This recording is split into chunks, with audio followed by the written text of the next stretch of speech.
O grande conflito. O grande conflito.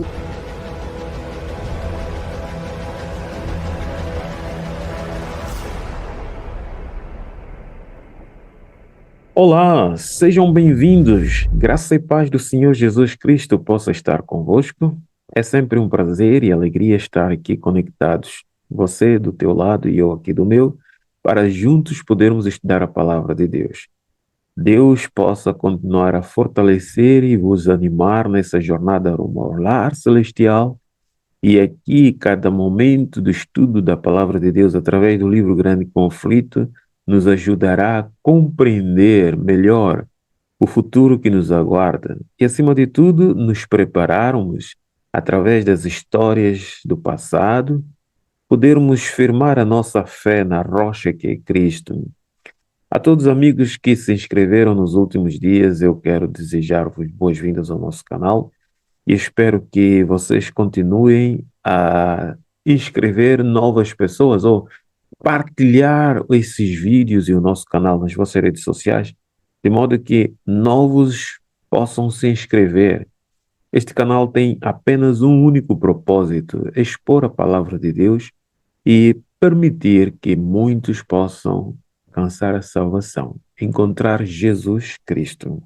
Amigos queridos, aqueles que já são inscritos, não esqueçam, deixem o vosso like, continue a compartilhar, continue a comentar e fazer com que mais pessoas sejam atraídas para esse canal, onde o único objetivo nosso aqui é salvar almas. Nós vamos entrar no nosso conteúdo que estamos estudando, o capítulo 11 do livro Grande Conflito, que nos diz: os príncipes amparam a verdade. Já tivemos aqui alguns subtemas e vamos passar para um outro subtema deste capítulo, porque o nosso objetivo é sempre esmiuçar detalhadamente cada capítulo do livro Grande Conflito. Não temos propósito aqui de correr nem fazer competições, mas apenas expor a palavra de Deus. Eu quero convidar-te a orarmos antes de nós mergulharmos no nosso assunto para este momento. Deus amado e eterno Pai, santificado seja o teu nome. Nós te agradecemos e te louvamos pela vida, pelo dom que o Senhor nos concede e, acima de tudo, o estudo da tua palavra. Queremos pedir que o teu Espírito possa estar com todos que estão assistindo e acompanhando e que possam gozar da bênção e do privilégio de compreensão desta pequena reflexão do livro Grande Conflito. Fique conosco e te agradecemos em nome de Jesus. Amém. Pois bem, querido amigo, no estudo anterior nós tivemos o tema "Não deveria isto contentá-los?". O que abordamos nesse assunto? Vimos de que os romanistas, juntamente com o imperador Carlos V da Alemanha, queriam limitar o progresso da reforma na Alemanha. Queriam estabelecer espaços, dando a entender de que todo o espaço que não fazia parte da reforma não deveria ser ocupado pela reforma, mas deveria ser ocupado apenas pelo catolicismo. Isto constrangiu o, os reformadores, porque eles estavam vendo que a obra do Senhor poderia estar em jogo. E a proposta de Roma era de que deveriam abraçar esta proposta como um meio de alcançar a paz. Mas como podemos negociar a paz com o erro? Jamais. Como já vimos aqui, o capítulo 10, os príncipes amparam a verdade. Vemos aqui o tema: qual era o princípio? Por outro, qual era o princípio por detrás da proposta de Roma? Que princípios eles queriam estabelecer? E é nisso que vamos debruçar. De acordo com a história, era o direito de Roma coagir a consciência e proibir o livre exame. Mas coagir que consciência? Quem deu Roma este direito? A palavra de Deus nos apresenta um Deus que ele que poderia exercer todo o direito de coagir a consciência e proibir o livre exame, não o faz. Como Roma adquiriu este direito? Provavelmente apenas pelo poder do inimigo. E outra pergunta que vemos aqui é: mas não deveriam eles próprios, seus súditos de Roma, protestantes, gozar de liberdade religiosa?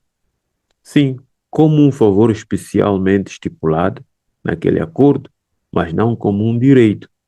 Então, no acordo que se havia feito de liberdade religiosa em 1526 na Dieta de Spira, dava liberdade religiosa a todos que quisessem seguir o regime protestante ou a reforma protestante, ser livre.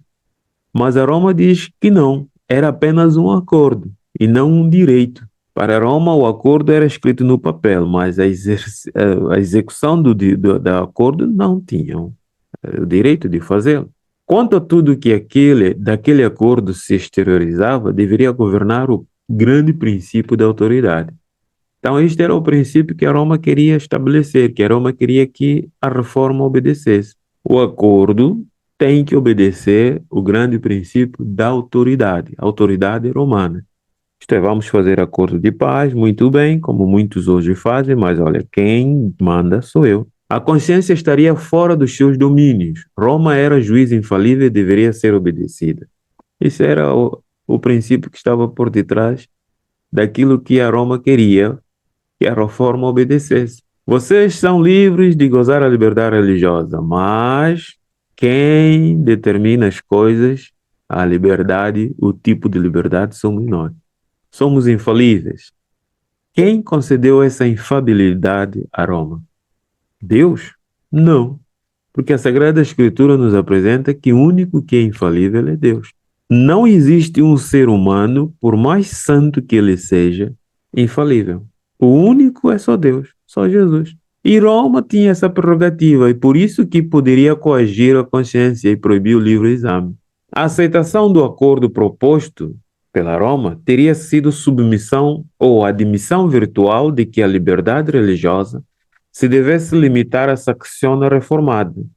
A Saxônia, na Alemanha, já estava reformada. Por quê? O príncipe Frederico da Saxônia apoiava a reforma. O seu irmão João, o duque João, após a morte do Frederico, também apoiou a reforma. E então, praticamente, o que Roma queria é: vocês ficam com o vosso sistema, a vossa proposta de reforma apenas aí na Saxônia e não expanda isso mais. E quanto ao resto de toda a cristandade, o livre exame e a profissão da fé reformada seriam crimes e deveriam ser castigados com a másmora e a tortura. Isto é, o resto da cristandade não deveria exercer o princípio protestante, não deveriam aceitar, não deveriam professar fé na reforma. Se o fizessem, seria considerado crime e deveriam ser punidos com a másmora e a tortura. Esta é a igreja que se diz a igreja infalível e a igreja de Cristo. Esta é a igreja que diz que tem autoridade de Pedro. Por acaso a Bíblia Sagrada nos diz que alguma vez Pedro, João, Tiago, os apóstolos de Jesus, condenaram alguém à másmora e à tortura por não aceitar a fé cristã? Claro que não. Pelo contrário, eles foram torturados e martirizados por defender a fé cristã. E outras questões surgiram. Poderiam eles consentir em localizar a liberdade religiosa? A Roma poderia fazer isso, determinar a liberdade religiosa apenas numa localidade? Admitir a proclamação de que a reforma fizera o seu último converso? Poderia a Roma fazer isso? Acabou, já não há mais converso para a reforma? Que conquistaram o seu último palmo na terra? Já não há mais espaço para vocês poderem avançar com a reforma?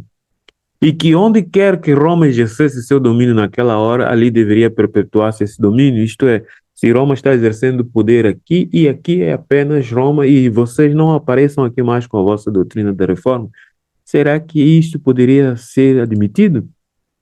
Poderiam os reformadores alegar que eram inocentes do sangue daquelas centenas e milhares que, em consciência desse acordo, teriam que perder a vida nas terras papais? Os reformadores teriam que aceitar isso?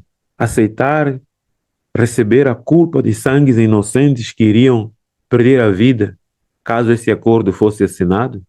Isso seria trair naquela hora suprema a causa do Evangelho e das liberdades da cristandade.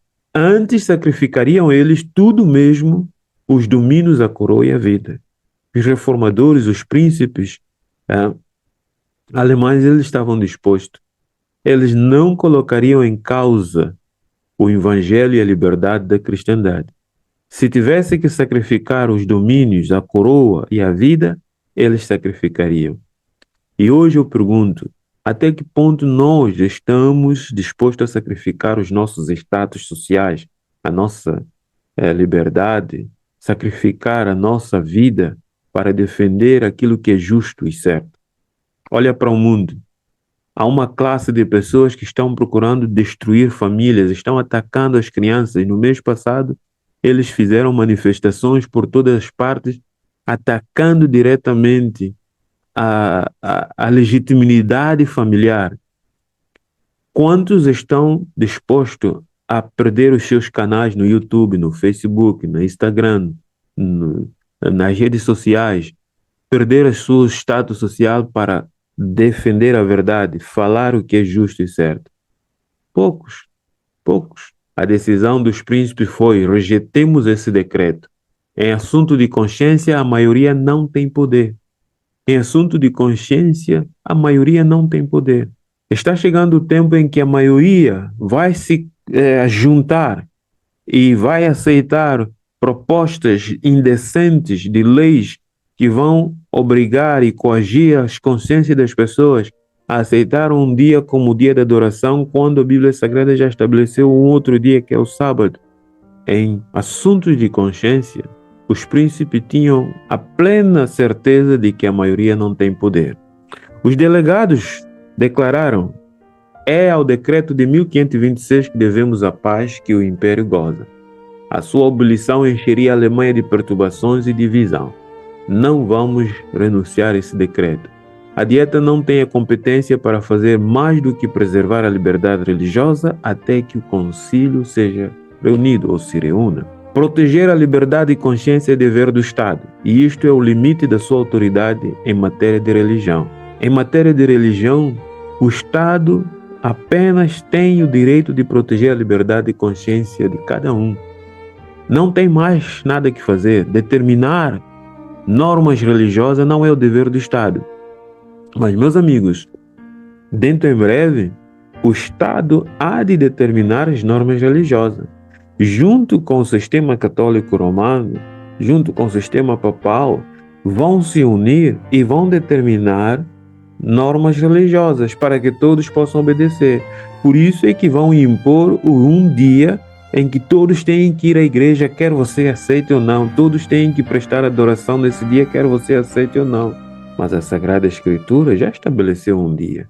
E mesmo esse dia que foi estabelecido, Deus não obriga ninguém. Ele dá a liberdade de você escolher se você quer ou não. É claro que quando nós amamos a Deus, teremos o prazer de escolher andar nos seus princípios que conduzem a vida. Todo governo secular que tente legislar sobre observância religiosa ou impô-las pela autoridade civil está a sacrificar o próprio princípio pelo qual os cristãos evangélicos tão nobremente lutaram. Todos. E isso que vamos ver brevemente. Os católicos romanos decidiram-se a derrubar o que denominaram ousada obstinação. Estavam firmes em destruir. E eles chamavam de que a decisão dos príncipes em manter firme a fé reformada ou a fé reformadora era uma ousada obstinação. E então começaram procurando ocasionar divisões entre os sustentáculos da reforma e intimidar a todos os que não se haviam abertamente declarado em seu favor. Então, isto é, aqueles que não declararam em favor da reforma e que tentassem fazer, eram intimidados com perda de bens, tortura e por aí fora. É assim que a Roma sempre trabalhou e trabalhará até que Cristo volte. Quando sair as leis que serão impostas nesse mundo, qual será o destino daqueles que não querem obedecer às leis humanas, mas sim obedecer o que diz a Sagrada Escritura? Não será morte, tortura, intimidação? Nós tivemos um pouco de ensaio disso na época do Covid, na época em que a pandemia reinou, houve intimidação, houve ameaças. Os governos fizeram coisas que algumas pessoas foram obrigadas a se vacinar. Eu espero que esse meu comentário não venha fazer com que o canal seja derrubado, mas é a verdade. Os representantes das cidades livres foram finalmente convocados perante a dieta e exigiu-se-lhes declarar se acederiam aos termos da proposta. Pediram prazo, mas em vão. Quando levados à prova, quase a metade se declarou pela reforma. Quase a metade das cidades livres declararam a favor da reforma, porque viram os benefícios que a reforma estava trazendo. Estavam sendo libertos da opressão.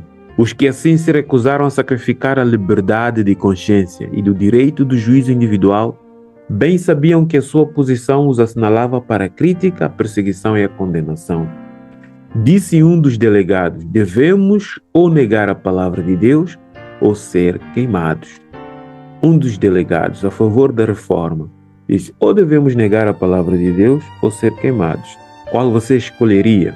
Você que está me ouvindo agora, que tem conhecimento da palavra de Deus, do assim diz o Senhor, qual seria a sua decisão? Negar a palavra de Deus ou ser queimado? Os dias estão marcando passos bem curtos para que nós possamos novamente estar diante desses desafios. Ou negar os princípios estabelecidos por Deus na sua palavra, ou sermos queimados. O que vamos escolher? É por isso que estamos estudando essas histórias, para que nós possamos ver o passado, ver como homens defenderam a verdade. Hoje temos a Sagrada Escritura, temos a liberdade de consciência graças a esses homens que perderam seus estados sociais, deram sua vida, derramaram seu sangue, firmes e inabaláveis como a rocha, para que o mundo pudesse gozar da liberdade religiosa.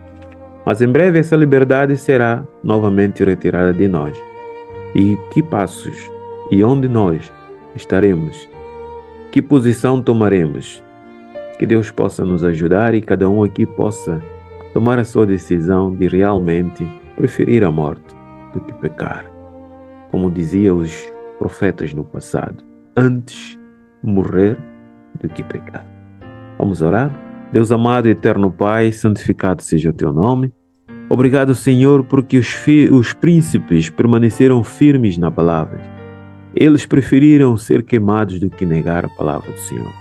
Eles preferiram perder a sua vida, perder a coroa, seus status sociais. Vivemos em tempos tão conturbados e que muitas vezes têm medo de falar a verdade, porque não querem perder os seus status, não querem perder as suas redes sociais. Ajuda-nos a permanecer firmes. Em questão de consciência, a maioria não tem poder. Ajuda-nos a olhar de que antes morrer do que pecar. Que possamos ser firmes, que o teu Espírito possa nos ungir e possamos permanecer inabaláveis. Suplicamos e agradecemos com bênção especial para todos aqueles que nos assistem e colaboram conosco. Em nome de Jesus te pedimos. Amém.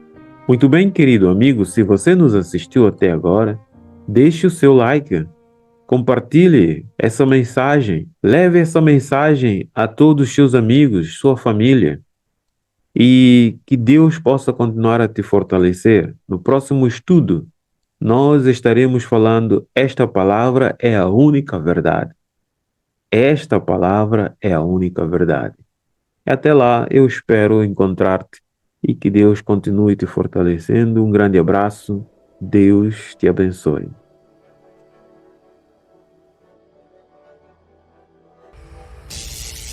O grande conflito. O grande conflito deve alcançar ampla circulação. Ele contém a história do passado, do presente e do futuro. Estou mais ansiosa de ver ampla circulação deste que de qualquer outro livro que eu tenha escrito.